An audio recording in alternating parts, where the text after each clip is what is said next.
నేను BRS party బలపరిచిన అభ్యర్థిని మాచారం. ఈరోజు నేను అంబేద్కర్ చౌరస్తా నుంచి ఊర్లో ర్యాలీ తీయడం జరిగింది.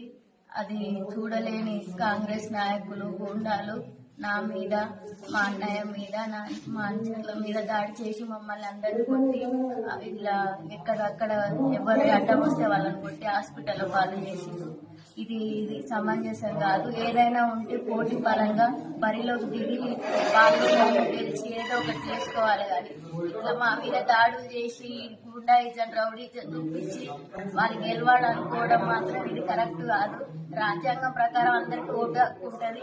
ఎవరికి ఏది నచ్చితే అది చేయమని అంబేద్కర్ గారు చెప్పిన దాన్ని బట్టి మేము కూడా మా ఓటు హక్కును వినియోగించుకొని దాన్ని బట్టి మేము ఈ రాజకీయ పరంగా ఊరికి మంచి చేయాలనే ఉద్దేశంతో డిగ్రీ చదువుకున్నా నా వంతు నేను ఏదైనా చేద్దామనే ఈ రాజకీయాలలోకి వచ్చినా కానీ ఈ దాడులు ఇవన్నీ జరుగుతాయంటే అసలు నేను ఇలాంటి దాంట్లో ముందు ఉండాలని నేను అనుకునేదాన్ని కాదు. దీన్ని పై అధికారుల దృష్టికి తీసుకుపోయి ఇలాంటివి జరగకుండా మాకు ప్రాణభయం ఉంది. ఈ ఎలక్షన్లలో మాకు ఖచ్చితంగా పోలీసు వాళ్ళని పెట్టాలని నేను కోరుకుంటున్నాను.